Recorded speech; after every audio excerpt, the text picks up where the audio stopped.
ఒక పెళ్లి ఎలా చెయ్యాలో, ఒక పెళ్లి చేసే ముందు మాటలు ఎలా ఉండాలో, ఎలా మాట్లాడుకోవాలో, అందులో ఎవరు వెళ్ళాలో వాళ్ళ గురించి మాట్లాడింది రామాయణం.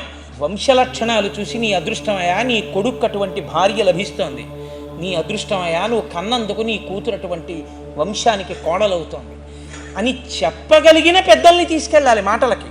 అందుకే అంత దశరథుడు మాట్లాడలేదు, అంత గొప్ప జనకుడు మాట్లాడలేదు, శతానందుడు మాట్లాడాడు, వశిష్ఠుడు మాట్లాడాడు. దశరథ మహారాజు గారు దూరంగా నించుంటే ఒక్క మాట అన్నాడు జనక మహారాజు గారు, ఇక మిమ్మల్ని అస్తమానం రెండని మేము పిలవక్కర్లేదు, ఈ ఇల్లు మీ ఇల్లు, మనం వియ్యం ఉందాం కాబట్టి ఇక మీ బిడ్డకి నా బిడ్డకి కలిపి బిడ్డ పుడితే మా వియ్యంకుడు మా వియ్యపురాలు అన్న మాటలు సమానం.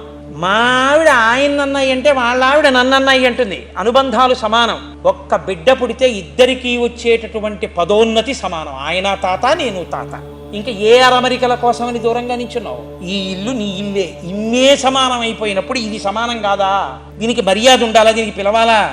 యథేచ్ఛగా లోపలికి రండి అన్నాడు జనక మహారాజు గారు. తప్పకుండా అని వృద్ధుడైన దశరథుడు ప్రవేశించాడు. శ్రీరామాయణం చదివితే అబ్బా ఏమి జాతి మనది, ఏమి సంస్కారం, ఏమి ధర్మం, ఎటువంటి జీవితాలని పొంగొస్తుంది. మనం ఎంత నిజంగా ఇంత గొప్ప ఆర్షధర్మాన్ని విడిచిపెట్టేసుకుంటున్నామని కన్నుల నీరు వస్తుంది. అంత గొప్ప రాముడు అడగలేదు రాజ్యం ఇమ్మని, తండ్రి పిలిచి రాజ్యం ఇస్తానన్నాడు. సరే నాన్నగారు అన్నాడు. మరునాడు ఉదయం ఉపవాసం చేసి తండ్రి దగ్గరికి వెళ్ళాడు. మొదలు నరికిన చెట్టు ఎలా పడిపోతుందో అలా పడిపోయి ఉన్నాడు దశరథ మహారాజు. వెళ్ళి అడిగాడు, ఏం అలా పడిపోయి ఉన్నారు నాన్నగారు? అమ్మ ఎందువల్ల ఇలా జరిగింది అని. ఆవిడంది, 14 సంవత్సరములు నువ్వు అరణ్యవాసానికి వెళ్ళిపోవాలి, ఇదే ముహూర్తానికి నా కొడుక్కి పట్టాభిషేకం అవ్వాలి. 2 వరాలు అడిగారు, మీ నాన్న ఇలా పడిపోయాడు. ఇప్పుడు ఈ వరాలు మీ నాన్న ఇచ్చినవి సత్యం అవ్వాలంటే మీ నాన్న చేతిలో లేదు, నువ్వు వెళ్ళిపోవాలి. నువ్వు వెళ్ళిపోతే మీ నాన్న మాట సత్యం అవుతుంది, నువ్వు సత్యం చేస్తావో చేయవో అని బెంగెట్టుకు పడిపోయాడు. అబద్ధం. నారచీర కట్టుకుని కాలికి చెప్పులు లేకుండా మర్రిపాలు తల మీద పోసుకుని జటలు కట్టుకుని వెళ్ళిపోవద్దు ఆవిడ. ఆయన అన్నాడు, అమ్మ నిన్న రాత్రి రాజ్యం ఇస్తానన్నది నాన్నగారు, ఇవాళ అడవికి వెళ్ళమన్నది నాన్నగారు. నాన్నగారు చెప్పింది చేయడం నాకు ఇష్టం, కానీ నాన్నగారు రాజ్యం ఇస్తే ఇష్టం, అడవికి వెళ్ళమంటే ఇష్టం కాని కొడుకుని నేను కానమ్మా అన్నాడు. పుత్రధర్మంగా నా ధర్మాన్ని నేను నెరవేరుస్తాను. ఏమిటో తెలుసా? నాన్నగారి మాట నిజం చేయడమే, వెళ్ళిపోతానమ్మా అన్నాడు.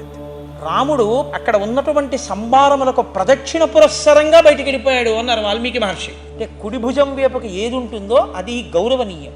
ప్రదక్షిణంలో మీరు గుండ్రంగా తిరిగినా మీ కుడి చేతి వైపుకే దేవాలయం గోడ ఉంటుంది, అంటే అది పవిత్రము అని గుర్తు, గౌరవనీయము అని గుర్తు. అందుకు ప్రదక్షిణం చేస్తారు. కుడి చేతి వైపుకి ఈశ్వరాలయాన్ని నుంచి ప్రదక్షిణంగా వెళ్ళాడు తప్ప ఆయన మనసులో మార్పు లేదనడానికి గుర్తు ఆ ప్రదక్షిణ. ఆయన మనసు మారలేదు. లక్ష్మణుడు ఎక్కడ లేని కోపాన్ని పొంది ఆయన అన్నాడు, అన్నయ్య ఏమిటనయ్య చేతకాని వాళ్ళ వచ్చేస్తావు? గురోరప్యవలిప్తస్య కార్యాకార్యమజానతః ఉత్పథం ప్రతిపన్నస్య కార్యం భవతి శాసనం. తండ్రి అయితే మాత్రం 60,000 సంవత్సరాల వయసున్న వృద్ధుడు యవ్వనంలో ఉన్న కైక మాటకి కట్టుబడి అపరాజ్యం ఇస్తారా? ఈయన సొమ్మ ఇచ్చేయడానికి? పెద్ద కొడుకువి నీకు ఇవ్వాలి, నీ ఎంత అధర్మం ఉందా? ఎందుకు ఇవ్వడు? అన్నయ్య నువ్వు శాసించు, దశరథుడితో సహా సైన్యాన్నంతటినీ తెగటార్చి నీకు పట్టాభిషేకం చేస్తాను. ఆయన అన్నాడు, అసంకల్పితమే వేదాయదకస్మాత్ ప్రవర్తతే నివర్త్యారంభమారుద్ధం అనుదైవస్య కర్మతత్ అన్నాడు. రాముడు తప్ప ఎవరు మాట్లాడగలరండి ఈ మాట? ఆయన అన్నాడు, నిన్న రాత్రి రాజ్యం ఇస్తానన్నప్పుడు ఎవరు అని అడిగాడు. నాన్నగారు. అప్పుడు నాన్నగారు గౌరవనీయులేనా? గౌరవనీయులే. నాన్నగారి మాట మనం పాటించి ఎవరాజ్య పట్టాభిషేకం చేసుకోవాలన్నాయా? ఇప్పుడు అడవికి వెళ్ళమన్నారు ఎవరు? నాన్నగారు. వెళ్ళాలా వెళ్ళకూడదు అంటే రాజ్యం పుచ్చుకోరా అంటే నాన్నగారు, అడవికి వెళ్ళరా అంటే నాన్నగారు కాదు. అదే ఆ నాన్నగారు అంటే, అదే ఆ కొడుకు అంటే. నాన్నగారు చెప్పింది చేసిన వాడు కొడుకు, అది పుత్రధర్మం. కాబట్టి లక్ష్మణ అతిగా మాట్లాడదు, తండ్రిని గౌరవించడం నేర్చుకో. అనుదైవస్య కర్మతత్. అప్పుడు ఇప్పుడు నాన్నగారే అని గుర్తుపెట్టుకో. కానీ ఆ నాన్నగారే ఇవాళ మన అడవికి వెళ్ళమన్నారంటే దైవము యొక్క శాసనము నాన్నగారి రూపంలో మనకి ఇలా వచ్చింది, విపత్తు రూపంలో. కనపడిన నాన్నగారిని అధిక్షేపించడం మరింత పాపం. కనపడిన దైవం నీ ముందుకొచ్చి కనపడి నేనే ఇలా చేశానని చెప్తుందా? యుద్ధం చేస్తావా? అనువర్తించడమే దైవాన్ని, తండ్రిని గౌరవించడం రా, అది పూజ అన్నమాట. లక్ష్మణ తప్పలా మాట్లాడకూడదు పదన్నది. ఇది రాముడంటే. ప్రతి ఘట్టంలో రాముడు ఆదర్శమూర్తిగా నిలబడిపోతాడు. అందుకే తల్లి దగ్గరికి వెళ్ళాడు. తల్లి అంది, నాయనా నేను పెద్ద భార్యని, ధర్మపత్నిని. కానీ ఆయన ఎప్పుడూ నా మందిరానికి రాడు, కైకమ్మ మందిరానికి వెడతాడు మీ తండ్రి. నువ్వు కూడా వెళ్ళిపోతే నాకు ఈ అంతఃపురంలో ఏమిటి శాంతి, నేను నీ వెంట వచ్చేస్తానంది అని భర్తని నింద చేస్తుంటే వెంటనే రాముడు ఏమన్నాడో తెలుసా అండి? అమ్మా, 1,000,000 మంది కొడుకులుండని, అరిచేతులలో కాళ్ళు వేసి నడిపించే కొడుకులుండని, భర్తని నిందించి భర్తని విడిచిపెట్టి 10 మందిలో భర్త పనికి మాలిన వాడని, భర్త వలన కన్నా తనకి ఇంకొక చోట సుఖం ఉంది అని చెప్పిన స్త్రీ ఎవరుందో ఆమె నృశంసహ, ఆమె ముఖం కూడా చూడకూడదు. అంతకన్నా అధర్మం లోకంలో ఇంకోటి లేదు. ఏ ఆడదాని గౌరవం అయినా పురుషుడి వల్లేనమ్మా. నువ్వు అలా అనకూడదు, తప్పది, ధర్మం కాదు. నేను నాన్నగారిని గౌరవించాలి, నువ్వు నీ భర్తని గౌరవించాలి. అదే యశధర్మ సనాతన, అదే ధర్మం. నువ్వు అలా మాట్లాడకూడదు. అంతటి కౌసల్య కట్టుబడిపోయింది. యన్మంగళం సహస్రాక్షే సర్వదేవ నమస్కృతే వృత్రనాశే సమభవత్తత్తే భవతు మంగళం అని మంగళం పెట్టి ఓ కొడుకు బయటికి ఎడుతూ ఉంటే తల్లి ఆశీర్వచనం ఎలా చెయ్యాలో రామాయణం నేర్పింది. నేర్పుతూ ఆవిడ ఈ లోకానికి అంతటికీ ఒక గొప్ప సందేశాన్ని ఒకదాన్ని ఇచ్చింది. రామాయణ సారమంతా అక్కడ ఉంది. ఆవిడ ఏమందో తెలుసా అండి? రామ, దేనికి బయలుదేరిపోతున్నావు అరణ్యానికి? ఈ వయస్సులో ఎవరికైనా భార్యతో కలిసి సుఖానుభవాన్ని పొందాలని ఉంటుంది. వదిలేశావు, రాజ్యం వదిలేశావు, తల్లిదండ్రులను వదిలేస్తున్నావు, పరివారాన్ని వదిలేస్తున్నావు, క్రూర మృగములున్నటువంటి అరణ్యానికి వెళ్ళిపోతున్నావు. దీని కొరకు వెళుతున్నావు, నీ ధర్మము కొరకు నువ్వు వెళ్ళిపోతున్నావు. ఏ ధర్మమును నువ్వు పట్టుకున్నావో ఆ ధర్మమే నీకు సర్వకాలముల యందు రక్షణ అవుతుందని గుర్తుపెట్టుకో. నీ మనసు ధర్మము నుండి విచలితము కాని స్థితి నీకు కలుగుగాక అని ఆశీర్వచనం చేసింది. అమ్మ చెప్పిన మాట ఏదుందో రామాయణంలో అదే రాముణ్ణి ధర్మమునందు నిలబెట్టి కాపాడింది అని చెప్తారు. అటువంటి ఆశీర్వచనం చేసి పంపితే నిజంగా అడవులకు వెళ్ళిపోయే ముందు వెళ్ళి దశరథ మహారాజు గారికి నమస్కారం చేస్తే రామచంద్రమూర్తిని చూసి ఈ కొడుకు 14 ఏళ్ళు కనపడకపోతే నేను బతకగలనా అని బెంగతో స్పృహ తప్పి సింహాసనం నుంచి బోర్లా కింద పడిపోయాడు. ఈ కొడుకు 14 ఏళ్ళు కనపడకపోతే నేను బతకగలనా అని బెంగతో స్పృహ తప్పి సింహాసనం నుంచి బోర్లా కింద పడిపోయాడు దశరథుడు. లేపి కూర్చోపెట్టాడు రాముడు. అందుకే అయోధ్యకాండ చదివితే కన్నుల నీరు కారకుండా చదవడం అసంభవం ఎవరికైనా మనసు ఉంటే. కాబట్టి ఆ కూర్చోపెడితే ఆయన అన్నాడు, రామా నువ్వు నాకు కనపట్టలేదు.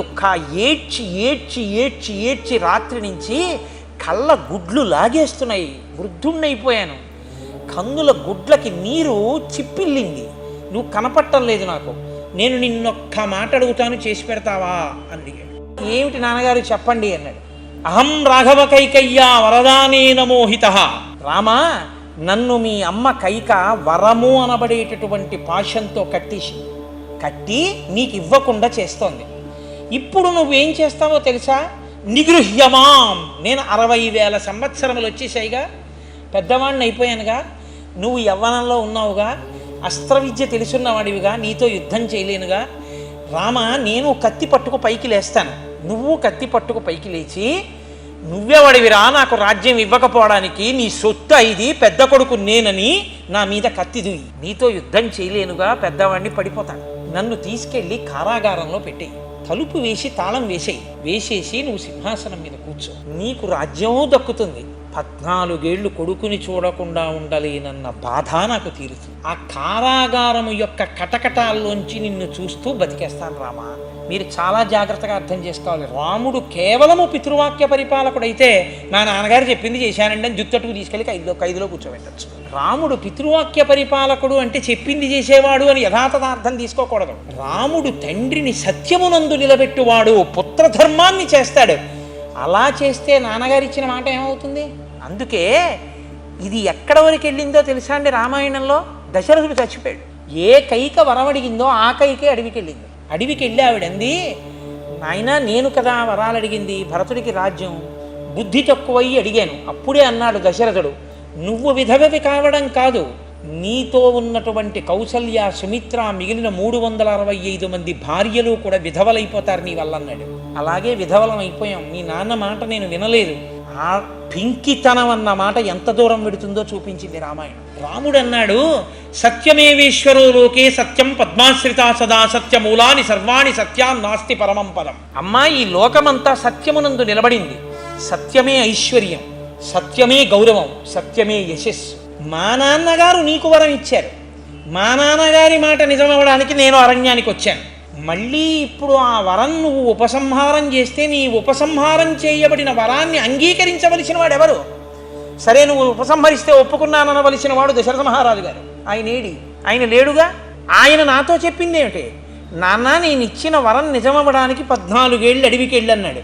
ఇప్పుడు నువ్వు పిలిచావని వెనక్కి వస్తే మా నాన్న మాట తప్పిన వాడే పైనుంచి కింద పడిపోతాడు. నాన్నని పైలోకాల్లో నిలబెట్టినవాడా కొడుకు, నాన్నని కింద కీడిచినవాడా కొడుకు? నా పుత్రధర్మం నాదే, అమ్మా నేను రాను. వశిష్ఠుడికి ముందే తెలుసు ఆయన ధర్మం ఏమిటో. ఆయన అన్నాడు, రాడు రాముడని నాకు తెలుసు, ఇదిగో స్వర్ణపాదుకలు అక్కడ పెడుతున్నాను, వాటి మీద కాళ్ళు పెట్టి దిగిపోతాడు, తీసుకెళ్ళు అన్నాడు భరతుణ్ణి. అంతే, వెంటనే ఆ స్వర్ణపాదుకలను తీసి ఆరురోహరథం మృష్ట్వా శత్రుఘ్నేన సమన్విత తల మీద చెప్పులు పెట్టుకుని వెళ్ళిపోయి రాజ్యం చేశాడు భరతుడు. ఆ అన్నదమ్ముల ఐకమత్యత అటువంటి. నా వల్ల భరతుడికి రాజ్యం వచ్చేసిందని ఎన్నడూ రాముడికి ఖేదం లేదు. సరికదా, భరతుడు సైన్యంతో వస్తుంటే అయోధ్యకాండలో లక్ష్మణుడు చెట్టుపైకి ఎక్కి చూసి ఆ కోవిదార వృక్షం ధ్వజంగా కలిగినటువంటి వాటిని చూసి, మన సైన్యమే వస్తోంది అన్నయ్య, భరతుడు నిన్ను చంపడానికి వస్తున్నాడు అన్నయ్య, సీతమ్మని గుహలోకి పంపించేశాయి, మన అస్త్రశస్త్రముల పట్ల కోదండముల పట్ల భరతుడిని చంపేస్తానన్నాడు. ప్రశాంతంగా కూర్చుని ఏమన్నాడో తెలుసా అండి రాముడు? ధర్మమర్థంచ కామంచ పృథివీంచాపి లక్ష్మణ ఇచ్చాపి భవతామర్థే ఏతత్ ప్రతిశృణోమితే. లక్ష్మణ, ధర్మము కాని, అర్థము కాని, కామము కాని నేను జీవితంలో అనుభవించి సంతృప్తిగా ఉండడము అంటే నా తమ్ముళ్ళు కూడా వాటిలో సంతోషంగా ఉన్నంతకాలమే నేను ఉంటాను. అంతేగాని తమ్ముణ్ణి చంపి నేను సంతోషంగా ఉండడం ఉండదు. అది భాతృధర్మం కాదు, అది పెద్దవాడి మర్యాద కాదు. నేను అలాంటి పనులు చేసేవాడిని కాదు. నీకేమైనా రాజ్యం కావాలా చెప్పు, భరతుడికి చెప్పి నీకు ఇప్పిస్తాను. ఇంత లక్ష్మణుడు నీరు కారిపోయాడండి, అది రాముడు.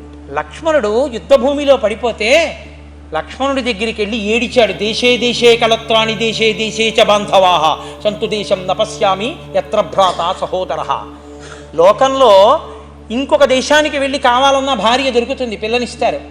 ఒక అమ్మ ఒక నాన్నగారి కడుపులోంచి పుట్టాము అన్న అనుబంధం ఈ జన్మకి ఇంతే. ఇక మళ్ళీ అన్నదమ్ములు రారు, అక్క చెల్లెళ్ళు రారు. లక్ష్మణ, నువ్వు పడిపోతే ఇంకా నేను సీతమ్మతో కలిసి ఎలా ప్రశాంతంగా సంతోషంగా ఉండగలనని ఏడ్చినటువంటి భాతృభక్తి పరాయణుడు. తండ్రి చచ్చిపోయాడని తెలిస్తే గారపిండి ముద్దలతో తను ఏం తింటున్నాడో దాంతోనే తద్దినం పెట్టాలి తండ్రికి. నా కొడుకు గారపిండి ముద్ద పెట్టాడంటే నా కొడుకు గారపిండి ముద్ద తిని బతుకుతున్నాడనమాట అని అలోమని ఏడిచింది కౌసల్య. తన ధర్మానికి తాను అంత కట్టుపడిపోయినటువంటి మహాపురుషుడు. ఇవన్నీ ఒకెత్తు. కిష్కింధకాండలో అగ్ని పరీక్ష రాముడికి. వాలెన్నాడు చచ్చిపోయే ముందు, నా తోకకి చుట్టి సముద్రంలో 4 మాటలు ముంచి తీసుకెళ్లి అంతఃపురంలో విధిలించి ఇలా పక్కన బారేశారు రావణుణ్ణి. 10 తలల పురుగా ఎందుకు వచ్చావురా తోక దగ్గరికి అని అడిగారు. సుగ్రీవుడితో స్నేహం చేస్తే ఏమొచ్చిందయ్యా, నాతో స్నేహం చేస్తే సీతమ్మని ఉత్తరక్షణం తీసుకొచ్చి నీకు అప్పచెప్తాను, వాడితో స్నేహం చేసి నన్నెందుకు చంపావని అడిగాడు. రాముడు అన్నాడు, తొందరగా భార్యని తెచ్చుకోవడం నా పద్ధతి కాదు. లక్ష్యము ఎంత పవిత్రమో దానికి అనుసరింపబడవలసిన మార్గము అంతే పవిత్రమై ఉండాలి. సీతమ్మని తెచ్చుకుని నా భార్యగా పొందడం నా ధర్మం అవ్వచ్చు, కానీ తమ్ముడు బ్రతికుండగా తమ్ముడి భార్య రుమని తీసుకెళ్ళి నీ భార్యగా అనుభవిస్తున్న నీతో స్నేహం చేసి నీ సాయంతో నా భార్యని తెచ్చుకుంటే మార్గము ధార్మికం ఎలా అయింది? అందుకని నీ స్నేహం నాకు అక్కర్లేదు, ధార్మికమైన మార్గంలో మాత్రమే నడుస్తానన్నాడు ఆయన. రాముడే ధర్మము, ధర్మమే రాముడు. మారీచుడు అరణ్యకాండలో అన్నాడు, రామో విగ్రహవాన్ ధర్మ. రాముడంటే రాశీభూతమైన ధర్మం రా, ఆయన జోలికెడితే బతకవు. ధర్మం జోలికెడితే ఎలా పాడైపోతావో రాముడి జోలికెడితే పాడైపోతావు. నా మాట విను రావణ. ఒక్కసారి కొట్టాడు నన్ను బాణం పెట్టి, ఆ రోజు నుంచి ఎవరైనా నా దగ్గరికి వచ్చి రా అంటే తర్వాత మా అంటారేమో అని పారిపోతుంటాను. ఇన్ని చెప్పాడు, కానీ ఆయన వినడు. కాబట్టి రాముడే ధర్మము, ధర్మమే రాముడు.